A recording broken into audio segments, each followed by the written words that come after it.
At sa puntong ito, napagkamalan ako ni ma'am na jowa niya kaya siya'y lumapit sa akin. Sana all.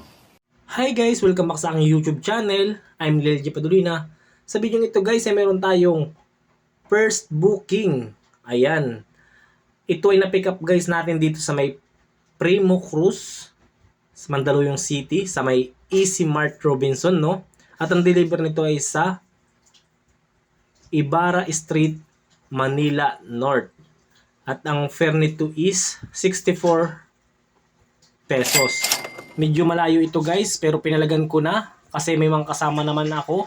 Ayan, tatlo yung nasa unahan ko. Masyadong madami yung product kaya tatlo kaming riders, no? At syempre yung pinakang primary is nag-split sa akin dahil hindi kaya ng isang rider lang. So yun, samahan nyo ako sa aking biyahe. Buong isang ship tayong magsama-sama at ipapakita ko kung magkano nga ba ang fare ngayon dito sa Foodpanda dahil napakadami nagrereklamo na maliit na nga at mababa ang fare. Katulad nito na lang guys, sa Primo Cruz ko ito na pick up at ang bigay lang sa akin ay 64 pesos tapos yung drop off ay sa Manila North, Ibarra Street. Pero pinalagan ko na kasi sayang yung booking. Eternity later. Ay, ito pala ito.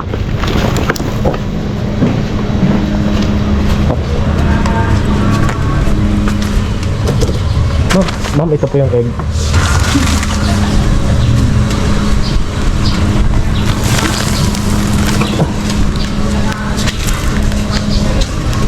Baka naman ito. Oo, kaya nga po siya. Ano na kayong isa?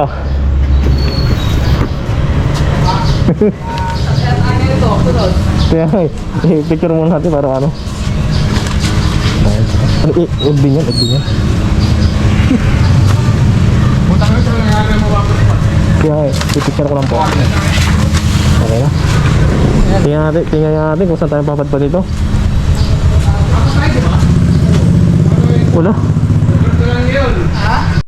So yun guys, meron na tayong pangalawang booking at ang pinick up natin to sa SM Santa Mesa at ang drop off nito ay sa DRC Aguila First Street, Menjola, Manila City North. So yun, let's go.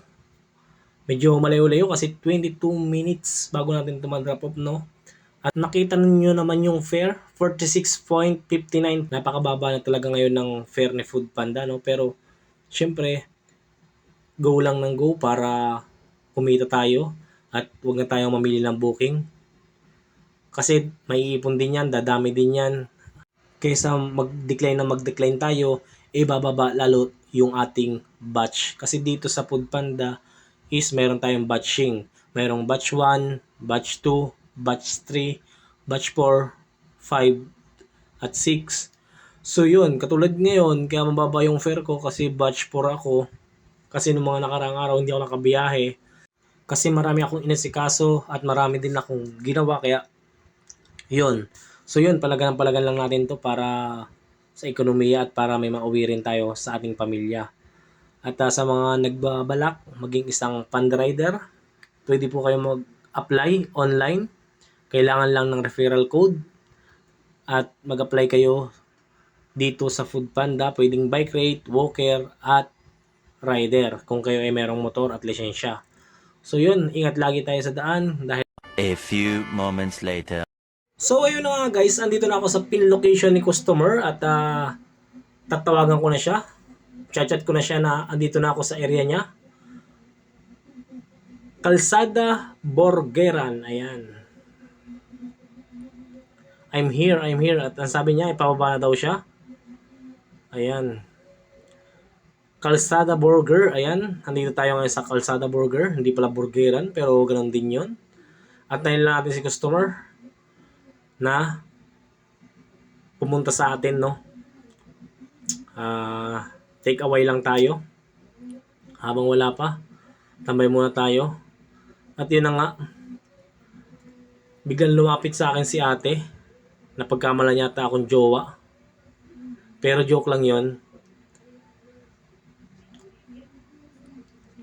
So yun, hintayin lang natin si madam na pumunta dito para kunin yung kanyang pagkain. Papalapit na raw siya eh. Yun ang sabi niya. So yun, nakita ko nga si madam. At yun, ibibigay natin tong pagkain na in-order niya, no? Ma'am, okay na picture ako lang po. Okay na po. Thank you po. So yun, na-drop off na natin. At tingnan natin kung may bagong booking na papasok sa atin pagka-drop off. So yun, 52 pesos. Saan kaya to? Pick upin na natin to.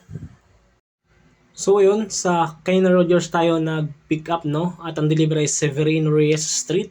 52.57 ang fare. So yun, palaga natin to. At dito lang nga tayo, no? Mabilis lang natin ginawa to. Hindi natin binidyo kanina habang tayo nag-pick up. At ngayon tinatawagan ko na si customer para ibigay itong product. So yun, tawagan lang natin.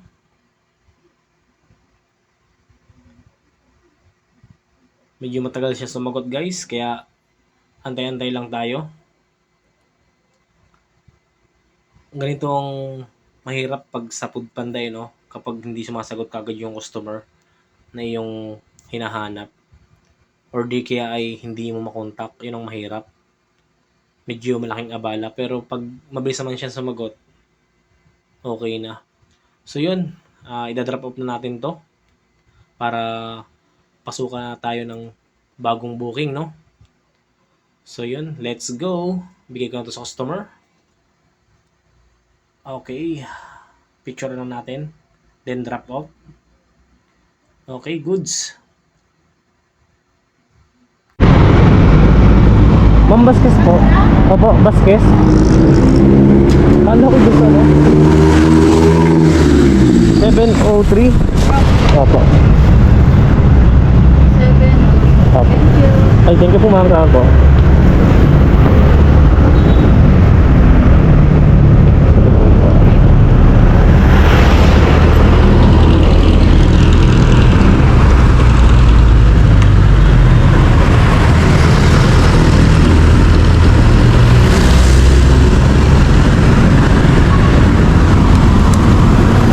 So yun, i-check natin yung payment kung nakamagkano na ba tayo kasi nag-umpisa ako guys is alas 10 at tatapos tayo ng 12:15 ng tanghali. Ayun, naka 306 pa lang tayo. So napakaliit, no?